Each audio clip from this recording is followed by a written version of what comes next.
네, 금요 예배 때 그 온라인 예배를 통해서 말씀드린 바 있지만, 원래는 금요 예배를 끝으로 S계를 마무리하려고 하다가 제가 오늘까지로 한 번 더 연장을 하게 됐습니다. 이렇게 원래 한 차례 먼저 빨리 끝내려고 했던 설교를 연장하게 된 이유는 이 책의 마지막 부분이 주는 메시지가 너무나 강력했기 때문입니다. 제가 설교 중에서도 몇 번 여러분들에게 고백합니다만, 에스겔이라는 책은 저에게도 굉장히 어렵고, 처음에 이 책을 대할 때 저에게도 솔직히 말하면 굉장히 싫었던 그런 책이었습니다. 48장이나 되기 때문에 우리가 함께 봐야 될 시간이 길다 보니까 자연스럽게 설교도 많이 해야 했기 때문에 제 안에서 부담을 누르고 싸우며 준비를 해왔던 그런 책입니다. 특별히 우리가 작년에 봤던 에스겔의 일부의 말씀들, 심판에 대한 환상과 상징들을 가르칠 때는 참 쉽지 않았습니다. 왜냐면 저에게도 생소한 것들, 읽어는 봤고 들어는 봤지만 어떤 의미인지 제가 가르치기 위해서는 다시금 준비해야 되는 것도 너무 많았고, 그것을 제가 이해했다고 하더라도 또 여러분들에게 어쩌면 저보다 더 이 책에 대해서 겁을 먹고, 어쩌면 여러분들에게 더욱더 생소한 그 이야기를 조금은 이해할 수 있도록 풀어서 전한다는 것은 쉽지 않은 난관이었습니다. 제가 그래서 에스겔이 오늘이 13번째 설교인데, 옛날에 에스겔 처음 우리가 봤던 그 시간들을 돌아보게 됐어요. 금요예배 때 나온 분들은 혹시 그때 작년 한 8월쯤에 금요예배 때 처음에 우리가 에스겔 들어가면서 에스겔 1장에 나오는 그 여호와 하나님의 그 보좌와 내 생물을 막 그림으로 그려보겠다고 막 다 이상한 괴물딱지들 그려놓고 이렇게 했던 기억들도 납니다. 그렇게 4번의 묵상 모임과 13번의 설교를 통해서 우리가 에스겔을 지금까지 배워왔습니다. 혹시 만약에 이 시간을 통해서 여러분 가운데 이 책이 주는, 우리에게 주는 이 메시지들이 잘 새겨진 분들이면 너무나 감사하겠고, 혹시 아직 미흡한 부분이 있다면 여러분이 조금 더 관심을 갖고 다시 설교를 듣든 이렇게 해서 한다면, 분명히 이 책에 대해서 여러분이 지금 혹시 아직까지도 어려움을 느끼고 있는 분들이 있다면 분명히 이 책이 갖고 있는 의미들을 이해할 수 있고 조금 더 이 책을 사랑하게 될 줄로 믿습니다. 이스라엘의 죄악된 모습을 고발하고 지적하고 심판하실 때에는 사실 그 메시지 굉장히 너무나 살벌해서 저 또한 여러분들에게 맨날 그것을 막 전해야 될 때 무거운 마음을 갖고 전해야 했습니다.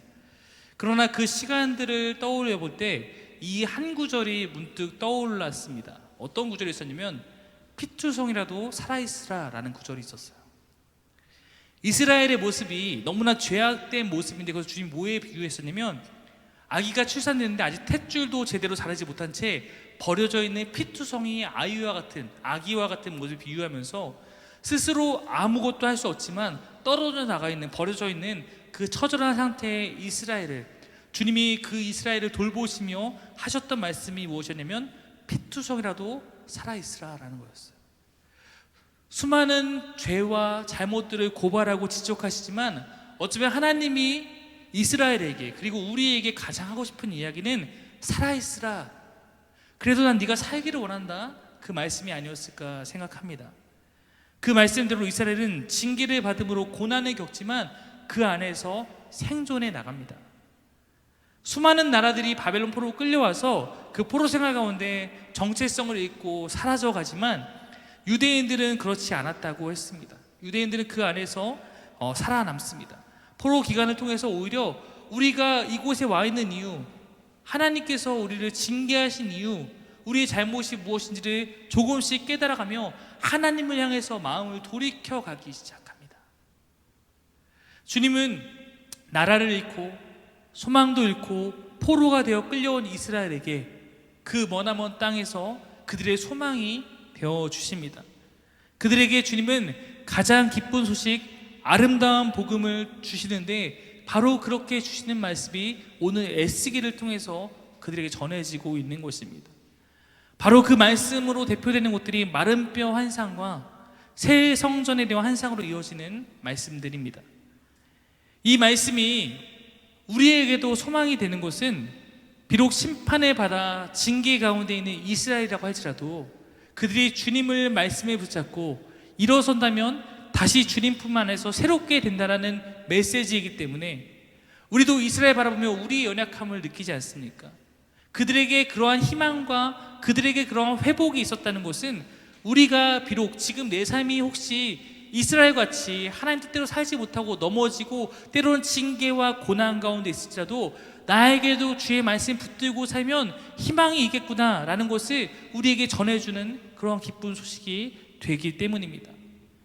에스겔 48장의 가장 마지막 부분 40장부터 48장까지는 새로운 성전에 대한 환상을 주님께서 주십니다.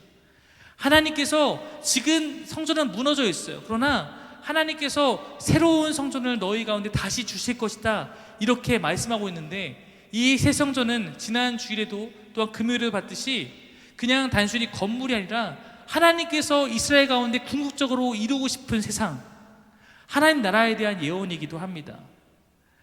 하나님 나라는 성경에 보면 언제 우리에게 시작된다고 나오냐면, 하나님 나라는 예수님께서 이 땅에 오심으로 말미암아 이 땅에 하나님 나라가 임한 것이고, 그래서 이미 시작되었으나 그러나 완성 가운데 있는, 왜냐하면 주님이 다시 오셔야지 완전하게 완성되기 때문에 그 가운데 우리가 살고 있다고 말씀드리고 있습니다. 하나님 나라의 시작이 그때입니다. 그래서 구약의 마지막쯤에 해당하는 이 에스겔을 통해서 주님의 오심과 그로 인한 하나님 나라 이루어짐을, 새 성전이 있고 땅 가운데 이루어짐을 주님은 그렇게 우리 가운데 소망으로 주시고 계신 것입니다. 그 나라의 완성은 우리도 기다리고 있습니다. 그러나 우리는 이미 그 나라를 경험하며 살고 있습니다. 그러므로 이것은 우리 향한 메시지가 됩니다. 에스겔의 시기를 보자면 예수님이 이 땅 가운데 성육신 아기로 태어나셔서 우리 가운데 오시는 일로부터 에스겔은 500년 이상 전에 이미 기록된 말씀입니다. 지금 이 말씀 받고 있는 이스라엘 백성들은 가나안이라는 약속의 땅에서 쫓겨나서 머나먼 바벨론에 있습니다. 그럼 그들에게 주님이 주시는 이 새 성전의 환상은 무엇이냐면, 주님께서 요한계시록에 주님이 재림하셔서 완전하게 다시 세워주시 그 교회의 모습을 에스겔에서 보여주고 있습니다. 새 성전 환상은 바로 요한계시록 21장과 22장, 우리가 전에 요한계시록 볼 때 살펴봤던 새하늘과 새 땅, 그 안에 나오는 거룩한 성 새 예루살렘 모습과 연결되고 있습니다. 에스겔의 말씀을 잘 살펴보면 요한계시록에 나오는 우리가 나중에 구원받아서 구원받은 백성의 모습이, 구원받은 공동체의 모습이 이럴 것이다 라고 기록했던 그 말씀과 바로 연결되고 있다는 것입니다. 어린 양의 신부의 모습, 진정한 교회의 모습입니다.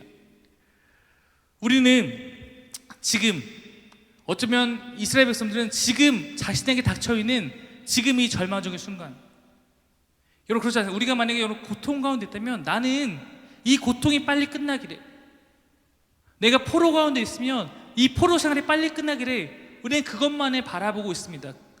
내가 가나안 땅으로 다시 돌아가는 귀한, 내가 다시 포로가 아니라 자유민으로 살게 되는 것조차 이들은 쉽게 꿈꾸지 못했을 것입니다. 그러나 주님의 이들에게 약속한 것은 내가 너희를 귀환시키게 정도가 아니라 내가 너희 가운데 여전히 너희와 약속한 그 성전을, 그 나라를 이룰 것이고, 내가 나를 믿고 나를 붙들고 살아가는 자에게 그런 구원을 주시겠다라고 약속하고 계신 것입니다. 에스겔에 나타나는 이 성전의 환상은 귀환한 백성들과 스룹바벨이 다시 지을 그 두 번째 성전인 그 건물이 아니라 건물 그 이상의 의미가 있음을 여러분은 함께 꼭 보셔야 합니다. 예수님을 통해 이루실 진정한 교회, 진정한 성도들의 모습이 여기에 담겨 있기 때문입니다. 주님은 우리 가운데 항상 그런 분입니다. 우리는 문제 앞에 고민하고 있지만 주님은 그것보다 훨씬 더 크게 일하시는 분입니다. 주님은, 우리는 이 문제 앞에서 낑낑대고 주님 이거 해결해 주세요 라고 하고 있지만, 사실 주님은 그것만 해결하실 뿐더러 그 이상의 우리와 함께한 미래까지 또 주님이 이끌고 계획하고 계신 분입니다. 그러므로 우리 가운데 크게 보이는 그 문제도 주님 앞에서는 문제가 아닌 것입니다. 이렇게 등장하는 이 새 성전에 대한 환상 가운데 하이라이트가 있었다면 우리가 금요일 말씀을 전했던 47장일 것입니다. 성전에서 흘러나온 물이 흐르고 흘러서 온 땅을 적셨다. 그래서 에스겔을 데리고 그 물을 한번 보러 갔더니 처음에는 발목에 있는 물이다가 다시 500m 나아가서 재보니까 이제 무릎에 오고, 다시 500m 가니까 허리에 오고, 다시 500m 나가니까 이제는 그 물이 우리가 헤엄쳐야 정도로 우리의 키를 넘어서 깊은 강을 이루는 것을 살펴봤습니다. 성전에서는 아주 살살 흐르는 그 물이 점점 커져서 온 땅에 그렇게 덮였다는 것입니다. 이것이 바로 성경이 말하는, 에스겔이 말하고 있는, 성경 곳곳에 말하고 있는, 또한 요한계시록이 말하고 있는 생수의 강입니다. 이 생명의 강이 닿는 곳마다 회복되고 다시 살아나는 역사가 일어나는 것을 에스겔은 눈으로 보게 됩니다. 마른 뼈와 같은 자도 이 강을 만날 때 살아나게 될 것이고, 죽은 바다인 사해에도 살아나게 될 것이라 에스겔에서는 말해주고 있습니다. 여러분, 그렇다면 오늘 이곳에 모여서 주님을 찾고 주님께 예배하는 여러분 가운데 혹시 내 안에 연약해진 내 영과 내 육체, 내 정신도 능히 주님의 생명의 강을 만나게 될 때 그 안에서 치유되고 회복될 것을 믿습니다. 이것이 에스겔이 여러분에게 주는 메시지인 거예요. 그러므로 사랑하는 여러분, 우리도 이스라엘 백성과 같이 말씀 앞에 서야 하는 것입니다. 우리가 고난 가운데 있을 때, 내 영이 침체되어 있을 때 다른 곳으로 할 수 있는 것이 아니라 말씀을 붙들고 일어나는 것입니다. 말씀을 여러분 마음에 새겨야 하는 것입니다. 세상의 어떤 것과도 비교할 수 없는 보배로움이 이 안에 있는 줄 믿습니다. 이스라엘이 하나님의 그 꿈에, 이 하나님의 그 환상 가운데, 그 구원받은 공동체 안에 그 새로운 성전의 일부가 되기 위해서 그들에게 가장 필요한 것은 무엇이었냐면 회개였습니다. 회개란 것은 여러분 다른 것이 아니라 내 삶의, 내 마음의 방향을 바꾸는 것이라고 말씀드린 바 있습니다. 지금 이스라엘 백성들의 마음은 하나님께 뭐라고 지적했다고 했죠? 어떤 마음이다? 돌같이 굳은 마음이다. 돌같이 굳은 마음은 뭐냐면 이렇게 저렇게라고 해도 꿈쩍하지 않는 마음이 지금 이스라엘 마음이에요. 근데 주님께서 너희가 이 마음이 나의 말씀 가운데 너희가 어떻게 바뀌게 될 것이면 바뀌어야 되냐면 부드러운 마음, 주님의 말씀을 잘 흡수할 수 있는 그런 옥토와 같은 마음으로 바뀔 때 너희 가운데 변화가 나타날 것이다. 주님 앞에 말씀에 반응하는 자가 되어야지 우리 안에 있는 그 무너짐과 그 절망이 회복될 것이다 말씀하고 있습니다. 내 영이 내가 주인 되어 살고 있는 그 나의 영으로 가득한 그 마음 가운데서 에스겔은 뭐라고 하냐면 너희의 영 가운데 새로운 영이 필요한데 그 새로운 영은 다름 아니라 하나님의 영이다. 하나님의 영이 우리 안에 좌정하고 내 안에 내가 주인이 아니라 하나님이 주인 되실 때 우리 안에 내게 있는 절망 가운데서 회복이 일어날 수 있고 내게 생명의 삶이 시작될 수 있는 것입니다. 이것은 이곳에 모여있는 우리에게 적용됩니다. 정말 여러분, 사실 이거는 구약의 언어지만 우리가 알고 있는 언어와 다르지 않습니다. 여러분, 거듭남이 무엇입니까? 나의 그 옛사람이 죽고 다시 태어나는 거예요. 무엇으로 다시 태어나면 주님의 영으로, 주님의 마음으로. 그리고 세례가 무엇입니까? 옛날 내가 죽고 난 다시 태어난다라고 내 안에 주님이 있다고 고백하는 것입니다. 성경 모든 부분은 사실 우리에게 동일한 것을 늘 말하고 있습니다. 우리도 내가 있는 곳에서 주께로 한 걸음 더 나아가기 위해서 내 안에 변화되어야 될 부분이 있고, 이 변화는 한 번 됐다고 끝나는 것이나 우리는 항상 넘어질 수 있기 때문에 우리는 그 안에서 항상 새로워지기 위해서 힘써야 하는 것입니다. 이것은 여러분 심령뿐만 아니라 교회도 마찬가지예요. 그래서 종교교육자들은 이렇게 얘기했던 거예요. 교회는 날마다 개혁되어야 된다. 교회가 날마다 세상 가운데 세상에 물들어서 자꾸 세상의 것을 묻고 있으면 이것을 날마다 새롭게 하기 위한 개혁이 교회 가운데 있어야 된다. 교회는 날마다 개혁되어야 되고 여러분의 마음은 날마다 새로워져야 하는 줄 믿습니다. 이스라엘 백성은 출애굽 광야에서 살다가 주님이 약속한 가나안 땅이라는 곳에 들어가게 됐죠. 그곳에서 여러분 하나님께서 약속의 땅을, 가나안 땅을 이스라엘에게 주시면서 자, 이 땅을 갖고 어떻게 이들이 살게 했냐면 이 땅을 분배해서 나눠줬어요. 자, 길금정 지사 지파는 여기 정은지 지사 지파는 여기, 남이사 지파 여기 살아라. 이렇게 다 땅을 분배해 줬습니다. 그래서 원래는 땅이 없는 백성들이 땅을 받게 됐습니다. 땅을 주신 것은 땅의 소산을 말미암아 이들이 모두 살아갈 수 있도록 하신 주님의 은혜였습니다. 그러다 보니까 이제 이들이 모여 살지 못하고 당연히 흩어져 살게 되는 거예요. 누구는 여기 살지만 누구는 저기 부산 쪽에 살 수도 있는 거고 이렇게 되는 거겠죠. 대신에 너희가 흩어져 살더라도 너희가 절기를 지키며 예루살렘으로 올라와서 성전에서 예배하는 것을 통해서 그들이 하나님에 있는 하나님 향한 마음들을, 물론 각각에 있는 지역에도 예배드리는 처소가 있지만 그렇게 살게 됐습니다. 안식일이 되면 주님을 기억하며 그 안에서 쉼을 누리며 그대의 삶이 다시 한번 리프레시 되도록 하는 것이 주님의 명령이었어요. 일주일 동안 살다가 6일의 삶을 살고 하루 동안은 너희가 나를 기억하는 삶을 삶으로 말미암아서 나의 가운데 거하라. 근데 여러분, 이스라엘은 안식일도 잘 준수하지 않고 7년마다 찾아오는 안식년은 더 지키지 않고 50년마다 찾아오는 희년은 아예 무시하며 살아갑니다. 희년에 대해서 저도 여러분이 꼭 이해하고 있기를 바라는데, 왜냐면 희년은 사김의 교회가 추구하는 5대 목표 가운데 들어있는 것입니다. 혹시 희년에 대한 것이 잘 모르신다면 작년 9월 29일 설교인 우리도 가나안에 있습니다라는 설교를 통해서 제가 희년에 대해서 설명한 바 있습니다. 안식년과 희년에 대해서는 제가 블로그에도 잘 정리해 놨습니다. 짧게 정의한다면 아까 얘기했듯이 처음 분배받은 땅이 있습니다. 이것은 비치의 땅, 이것은 다은이의 땅. 하나님께서 이스라엘 모든 지파, 여기 있는 모든 사람에게 다 땅을 주셨습니다. 최소한의 생존의 근원을 주셨다는 것이죠. 그러나 여러분, 농사를 짓고 살다 보면 때로는 여러분의 농사에 대한 능력과 혹은 외부의 변수와 환경들에 의해서 여러분 가운데 누구는 풍년이 되고 누구는 흉년이 되고 이렇게 빈부의 격차가 생기게 됩니다. 그러다 보면 빚을 져서 먹을 걸 사야 되고, 이러다 보면 그 빚이 가해지면 소작농이 되고 노예가 되기도 합니다. 이스라엘 가운데서 또 부유한 자와 가난한 자가 생겨나기 시작했습니다. 그래서 주님이 주신 명령이 뭐냐면 7년마다 한 번 오는 안식년이었어요. 안식년은 뭐냐면 이때에는 모든 사람이 일에서 해방됩니다. 여러분, 우리도 지금 뭐가 있냐면 일하다가 그만두게 되면 나라에서 먹고 살 수 있도록 지원해 주잖아요. 하나님께서 안식년 주시면서 뭐라고 하냐면 6년째에는 내가 3년치의 풍년을 주겠다.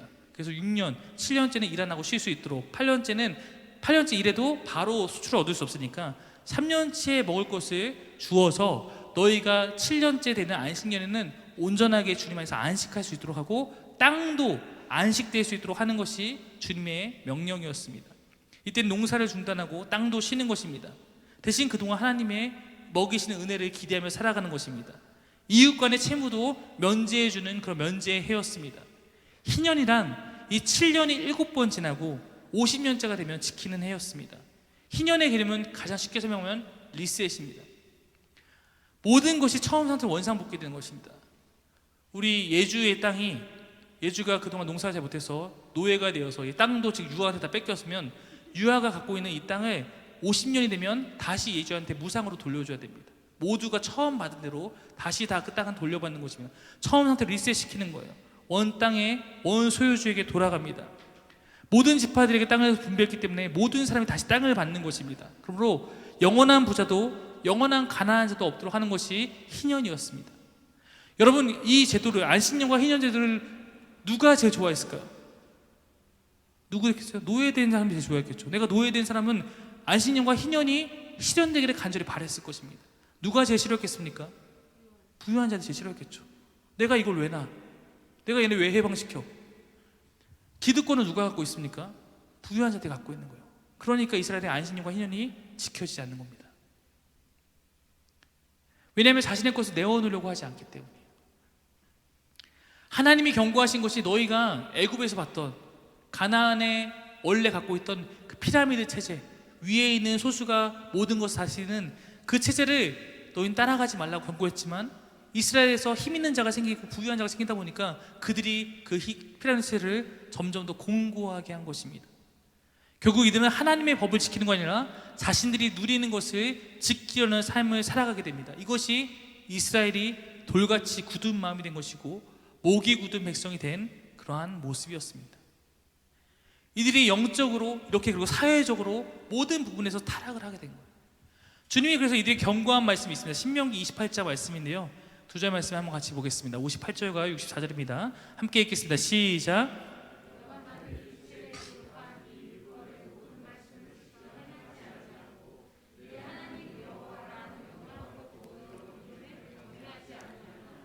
여호와께서 너를 땅 이 끝에서 저 끝까지 만민 중에 흩으시니니 내가 그곳에서 너와 내 조상들이 알지 못하던 목석 우상을 섬길 것이라.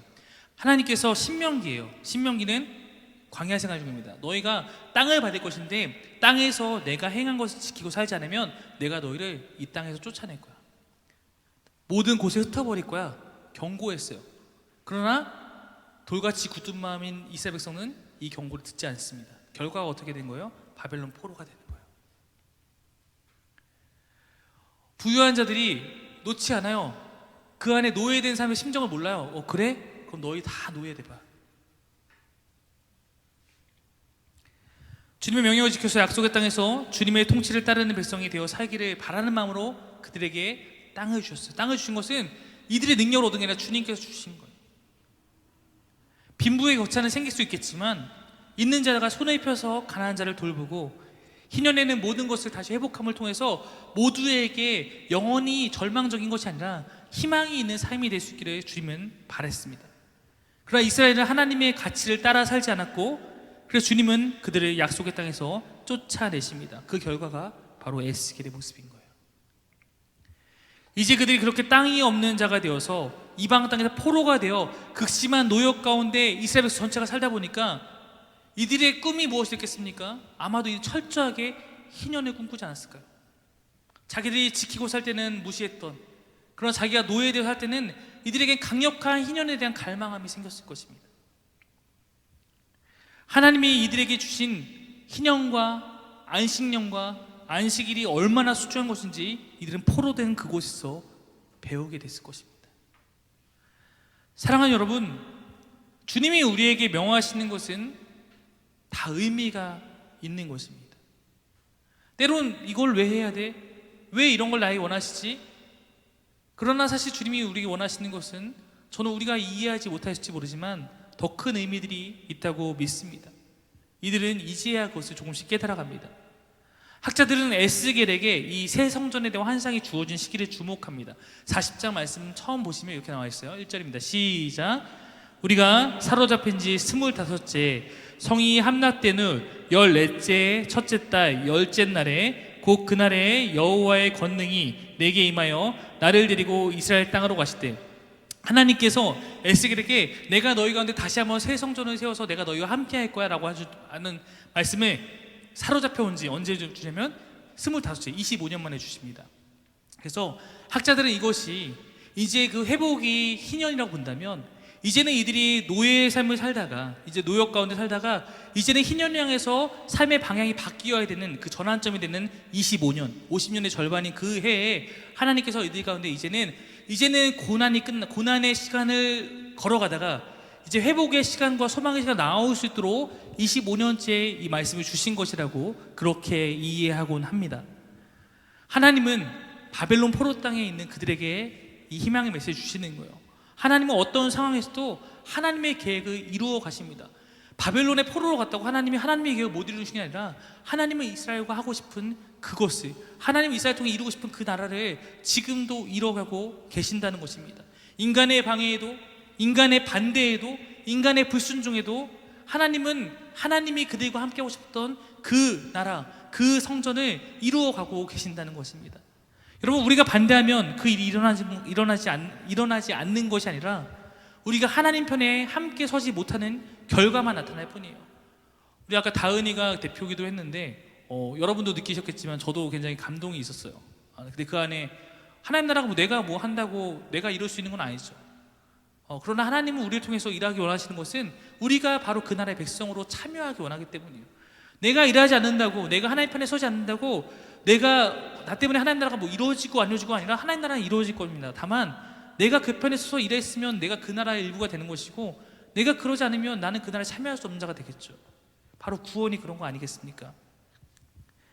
우리가 이 땅에 살 때 불순종으로 살고 불신앙으로 하나님이 없는 것처럼, 성경이 진리가 아닌 것처럼 살아갈 수 있습니다. 그것은 여러분의 선택이에요.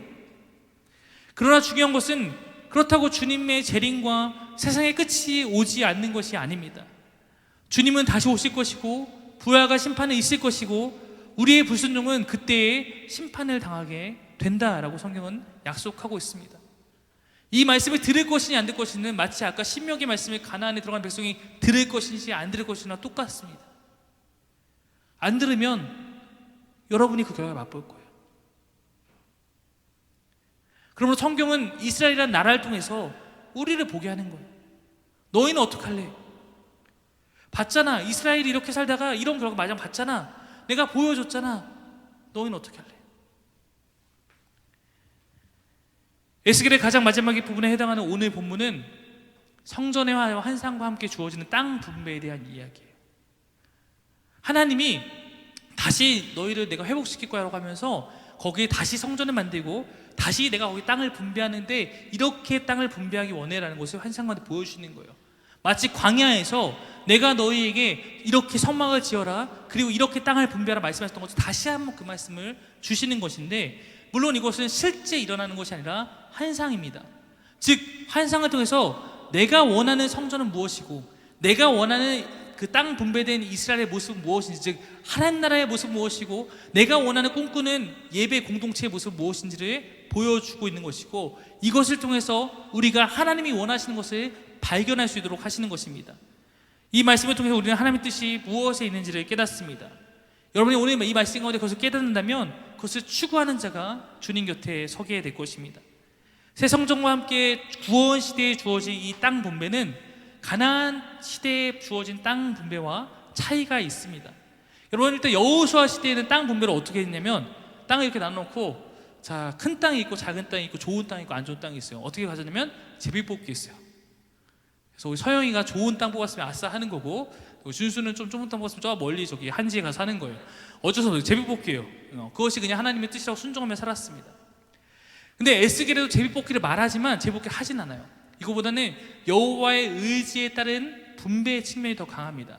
주님께서 땅을 나누시고 각 지파에게 여기서 배정하시는 모습으로 나타나고 있어요. 제가 주보 안쪽에도 넣고 PPT에도 에스겔의 땅 분배를 지도를 보여드릴 겁니다. 일단은 여기에 담긴 하나의 뜻을 분석해 본다면 이렇습니다. 공평한 분배라는 거예요.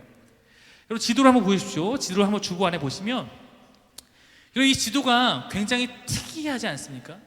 여러분, 뭐 세계 지도나 우리나라 팔도의 지도를 보면 여러분, 이 지도와 그 지도가 다른 가장 특이한 점이 무엇입니까? 땅이 어떻게 지금 분배되냐면 자로 그은 것처럼. 네. 여러분, 실제로 이렇게 생긴 지도를 보신 적 있어요? 네, 땅 분배를 이렇게 한다는 것이 굉장히 쉽지 않은 거잖아요, 그렇죠? 여러분, 지역을 이렇게 나누는 것은 우리의 지도에는 잘 등장하지 않습니다.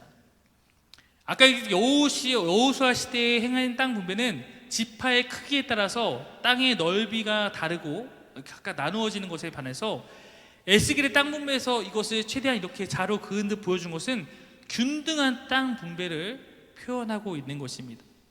실제로 예전에는 큰 지파가 있고 작은 지파가 있었어요. 그러다 보니까 작은 지파는 어느 순간 살면서 큰 지파가 흡수되어 버리는 결과를 가져오게 됩니다. 근데 주님의 이러한 땅 경계를 정하시며 이것이 어떠한 경우에도 변경될 수 없다라고 에스겔에서 말하고 있습니다. 즉 구원 시대에 하나님께서 이루시 그 땅의 모습은 미래 회복 때 그 하나님 나라에서 모든 백성은 동일한 기업을 받습니다. 여러분, 생각해보면 지금 이 에스겔의 말씀을 받는 것은 북이스라엘 사람들은 여기 있어요, 없어요? 없어요. 남유다 출신만 있습니다. 남유다는 2개 지파가 중심이 된 곳이 10개 지파는 이미 망해버렸어요. 근데 지금 여기 보면 여기는 모든 지파 이름이 들어가 있어요. 즉 이거는 구원 시대의 하나님 백성들을 말하는 것이고, 여기에서 지금 동일한 기업을 받는 거예요. 기업이란 건 땅을 말하는 건데 동일한 땅을 받는다는 것은 이런 의미가 있습니다. 제가 많이 비판한 것 중에 상급론을 비판할 때가 있습니다. 상급을 주시는 건 맞지만 그 상급은 우리가 생각하는 그런 물질적인 것도 아니고 상급은 차별이 있는 것이 아니다라는 것을 거듭 말씀드립니다. 누구는 개토연보자 받고 누구는 왕관 받는 것도 아니고 누구는 반지하 받고 누구는 호텔에 사는 것도 아니고 이렇게 동일한 모습으로 우리에게 주신 상급은 모두 같다라는 것입니다. 두 번째 여기에 담겨있는 의미는 이것입니다. 띄워주시면, 네, 타국인의 땅이 있다는 거예요. 여러분, 거기 보면 타국인 땅이 있습니까, 없습니까? 네, 없죠. 네, 없죠. 네, 없습니다. 자, 근데 없지만 있습니다. 자, 한번 보시면 에스겔 47장 22절 23절 두 절의 말씀 한번 보겠습니다. 같이 읽겠습니다. 22절 23절 시작.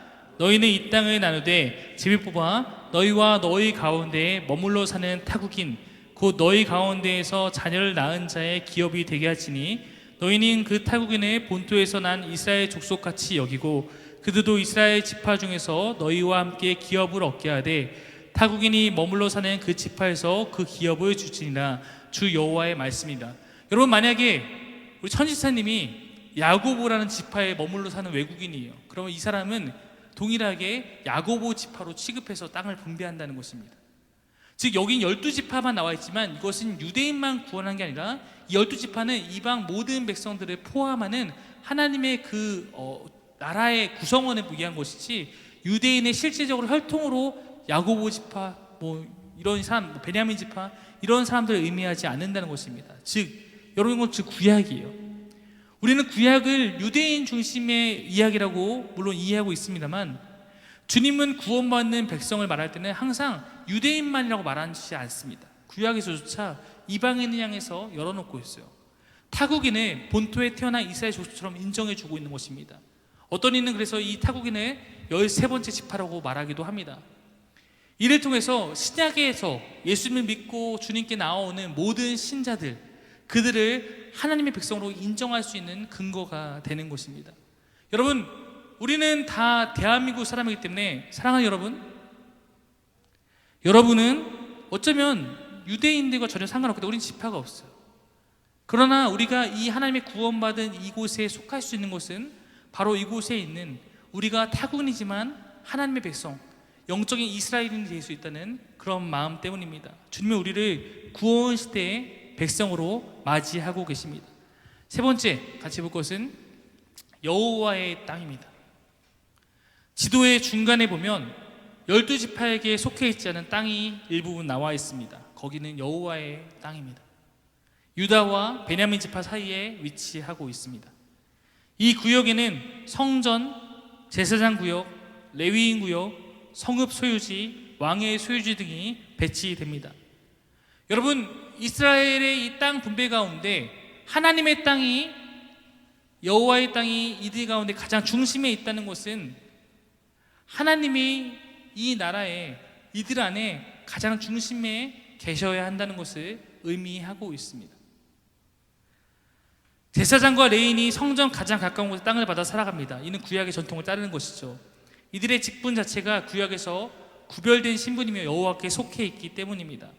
13절 14절 보면 이렇게 나와 있어요. 에스겔 48장 2절 말씀 읽으면 이렇게 씁니다. 제사장의 경계선을 따라 레위 사람의 목을 주되 길이는 25,000척이요 너비는 10,000척으로 할지니 이 구역의 길이가 25,000척이요 너비가 각기 10,000척이라. 그들이 그 땅을 팔지도 못하며 바꾸지도 못하며 그 땅에 처음 익은 열매를 남에게 주지도 못하리니 이는 여호와께 거룩히 구별한 것입니다. 이들은 땅을 함부로 팔거나 바꿀 수 없고 여호와의 땅이고 구별된 땅입니다. 여러분, 이스라엘 이 땅 안에서 하나님의 영역이 여호와의 땅이 구별되어 있다는 것은 중요합니다. 그것은 여러분의 삶에도 우리의 삶에도 하나님께 속해져 있는, 하나님께 구별되어 있는 것들이 있음을 의미하는 것입니다. 여러분, 주일이 그런 건 아니겠습니까? 주일은 여러분의 삶의 일부로 들어가 있어요. 그러나 그것은 여호와께 구별된 날입니다. 우리는 7일 중에 하루인 이날을 주님의 날로 부르며 이날에 예배하고 안식함으로써 우리 안에도 하나님의 영역이 있음을 고백하고 경험하는 것입니다.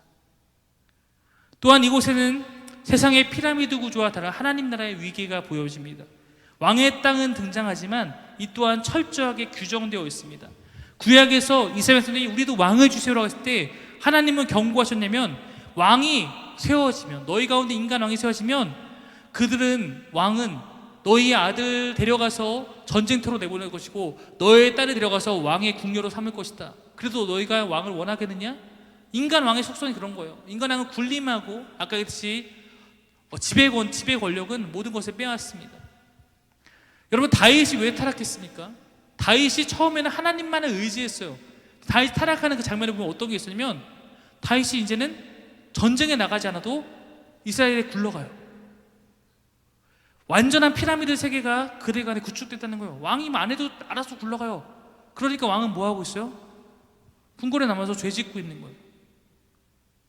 이스라엘이 피라미드 사이로 가게 되면 그곳은 하나님 나라가 안 된다는 것입니다. 여기서도 보면, 그래서 이 안에는 왕은 존재하는 것처럼 지금 표현되지만 왕의 영역이 딱 정해서 그 영역 외에는 어떤 것도 가지지 못하게 나타나고 있는 것입니다. 사무엘이 경고했던 왕은 이럴 것이다 라는 것들을 이제 구약에 마무리하면서 하나님 나라에서는 그렇지 못할 것이다. 어떻게 보면 바울도 우리 가운데 세상의 권력이 있고, 예수님도 가이사의 것 가이사에게 드리라고 했던 것처럼 우리가 세상의 어떤 권력과 어떤 우리 안에 있는 공동체 안에 어떤 권위에 대해서 인정하는 것은 있을 수 있지만 그것이 모든 것을 지배하는 것은 옳지 않음을 보여주고 있는 것입니다. 그래서 왕의 경계를 정하되 성전 가까운 곳이 아니라 그 외곽으로 배치하고 있는 것입니다. 이는 더 이상 옛 이스라엘 모습을 반복하지 않겠다는 것입니다. 힘이 지배하는 나라가 아니라 하나님이 중심되어 모든 권력과 모든 민족이 그 안에 살아가도록 하는 하나님의 나라의 정의가 이곳에 드러나고 있는 것입니다. 마지막 여러분과 함께 보고 싶은 가장 중요한 메시지는 네 번째 메시지입니다. 한번 같이 한번 읽겠습니다. 네 번째, 이렇게 시작. 여호와 삼마입니다. 성전이 위치하고 있는 거룩한 땅, 아까 했던 여호와의 땅 가운데는 남쪽에 성읍이 있고, 아마도 이 성읍이, 성전 밑에 있는 성읍이 예전에 예루살렘을 나타내는 것일 겁니다. 예루살렘 그 성읍은 여러분 보시면 어떤 모양으로 되냐면 정사각형으로 되어 있습니다. 정사각형의 예루살렘 모습은 요한계시록에 나타나는 거룩한 성소 예루살렘처럼 완전한 상태를 의미하는 것입니다. 정사각형은. 그리고 거기에는 각 성마다, 사면의 성벽마다 3개의 문이 있습니다. 여러분 그럼 모두 몇 개의 문입니까? 12개의 문. 여러분 산수는 되죠? 12개의 문입니다. 네. 그래서 에스겔에 나타나는 이 12문이 우리가 요한계시록 보는 12진주문 막 이렇게 말하잖아요. 네, 그렇게 나타나는 것이죠. 이 문들은 에스겔에서도 마찬가지고 요한계시록에서도 이스라엘 지파의 이름을 따라 부릅니다. 우리가 아까 봤던 에스겔 48장 30절부터 35절 말씀에 보면 모든 문마다 지파 이름이 있었어요. 아까 이 지파에는 여러분이 구원받을 것을 여러분이 믿음으로 확신한다면 이 지파 어딘가에는 세연의 이름이 함께 속해 있는 것이고, 이 지파의 어디인가에는 우리 홍성일성의 이름이 속해 있는 것이고, 우리도 그렇게 그곳 가운데, 그 문 가운데 속해 있는 그런 의미를 담고 있습니다. 35절만 다시 한번 읽겠습니다. 35절만 한번 띄워주십시오. 문의 이름이 쭉 나온 다음에 이렇게 나와 있습니다. 같이 읽겠습니다. 시작. 그 사방의 합계는 18,000척이라. 그날 후로는 그 성읍의 이름을 여호와 삼마라 하리라. 12문으로 이루어진 그 성읍, 그 하나님의 도성, 그 성읍의 이름을 주님께서 뭐라고 이름 지으시냐면 이 성읍의 이름은 이제는 여호와 삼마다. 여러분이 문을 이루고 있는 그 성읍의 이름이 여호와 삼마입니다.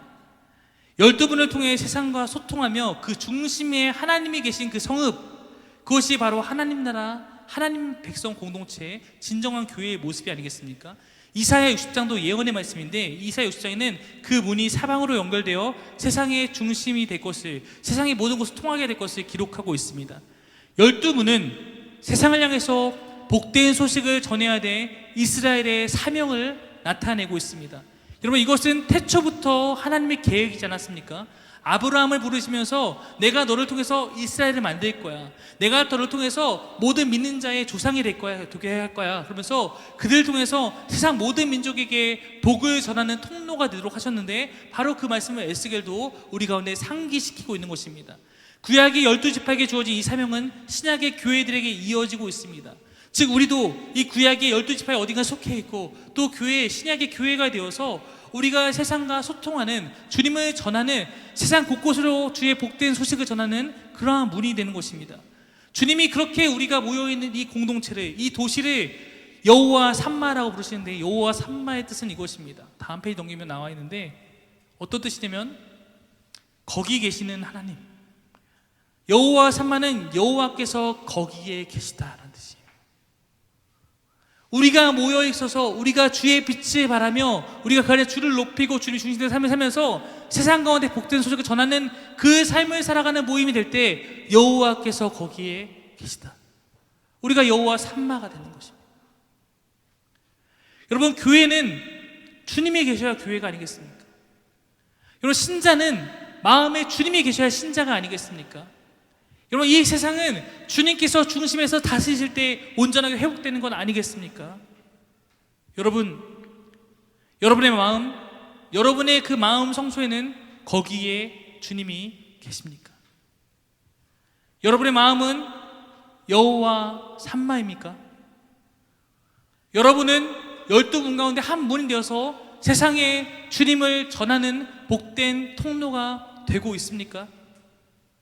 그것이 하나님께서 여러분에게 원하시는 거예요.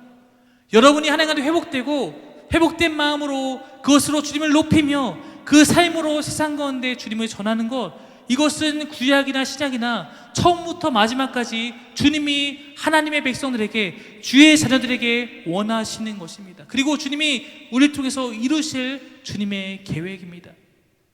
바벨론에서도 여호와 삼마가 되었을 때 그들의 그 절망은 소망으로 바뀌었습니다.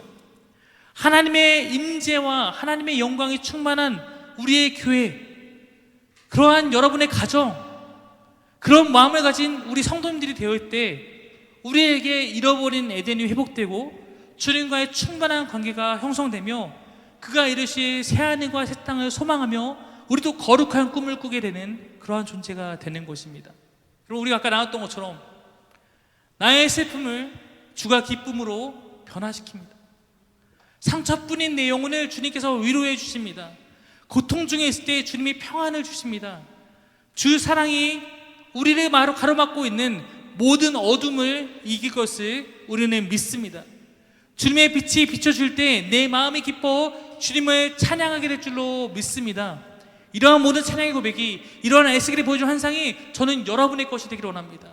저는 우리 사김의 교회 것이 되기를 원합니다. 우리 모두가 여호와 삼마를 고대하고 그 삼마가 되어서 하나님이 내 마음에 계시는 것을 경험하며 살아가기를 소망합니다.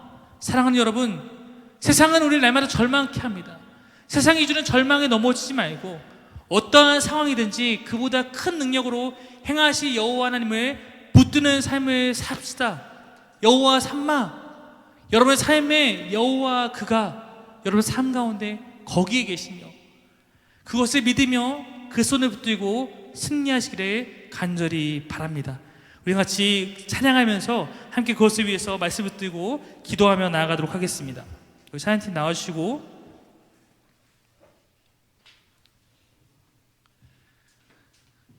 에스겔 말씀을 읽으면서 예전부터 많이 불렀던 이 찬양이 다시금 제 안에 새롭게 다가왔습니다.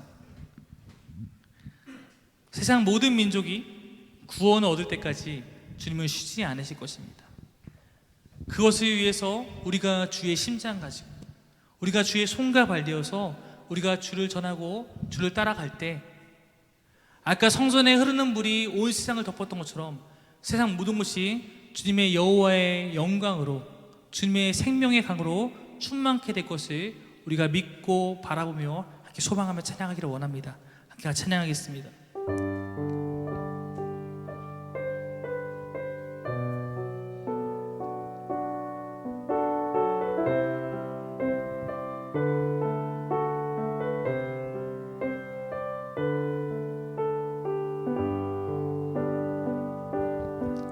세상 모든 민족이 구원을 얻기까지 쉬지 않으시는 하나님, 주의 심장 가지고 우리 이제 일어나 주 따르게 하소서. 세상 모든 육체가 주의 영광 보도록 우리 부르시는 하나님, 주의 손과 발 되어 세상을 치유하며 주 섬기게 하소서. 아멘. 물이 바다 덮은 같이 물이 바다 덮은 같이 여호와의 영광을 인정하는 것이 온 세상 가득하리라. 물이 바다 덮은 같이 물이 바다 덮은 같이 물이 바다 덮은 같이 물이 바다 덮은 같이. 아멘. 세상 모든 민족이 구원을 얻기 주님을 쉬지 않으시는 분입니다. 쉬지 않으시는 하나. 여러분이 주의 말씀을 갖고 주의 심장 이제 여러분이 일어나서 우리 이제 주님의 따르는 자가 되어야 됩니다. 주 따르게 하소서. 세상 모든 일 주의 영광 볼 때까지 주의 영광 보도록 우리 부르시는 하나님, 우리가 주의 손과 발 되어 주의 손과 발 되어 세상을 치유하며 주 섬기게 하소서. 물이 바다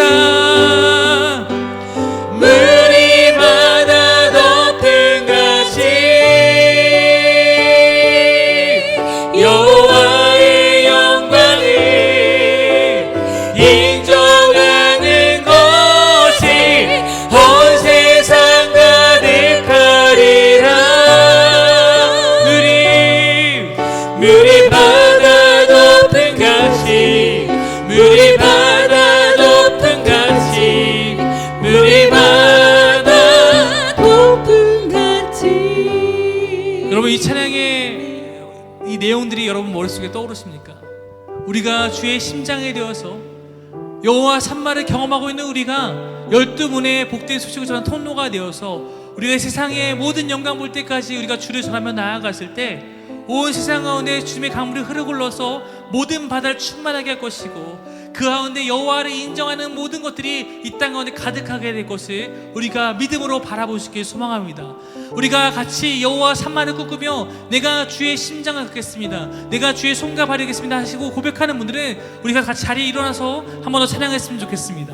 우리 이곳에 우리가 이제 일어나 주를 찬양할 때 고백했던 것처럼 우리가 우리의 그런 마음을 갖고 내가 주님 여호와 산마를 바라보며 그것을 꿈꾸는 주의 손과 발이 되겠습니다. 우리 그 마음을 담아서 다시 한번 우리 찬양할 때 정말로 주님께서 우리 가운데 이루시, 우리를 통해 이루시 그 나라와 그 모습을 우리가 바라보며 소망하며 나아갔으면 좋겠습니다. 우리가 같이 찬양하며 나아가겠습니다. 세상 모든 민족이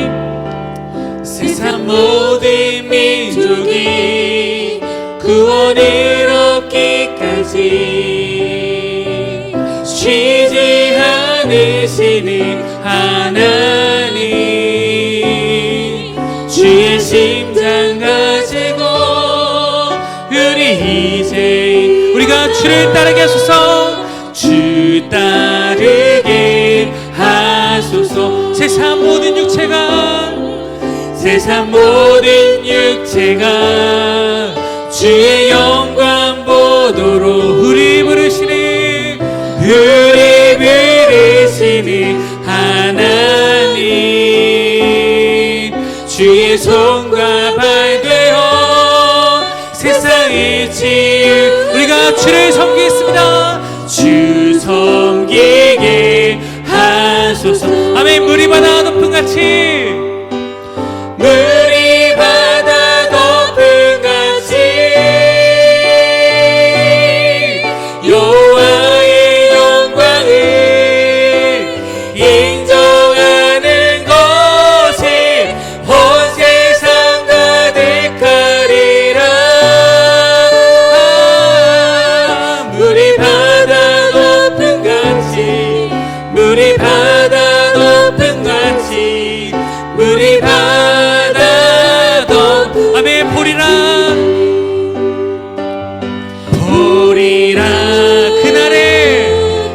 그날 주의 영광 가득한 주의 영광 가득한 우리는 듣게 되리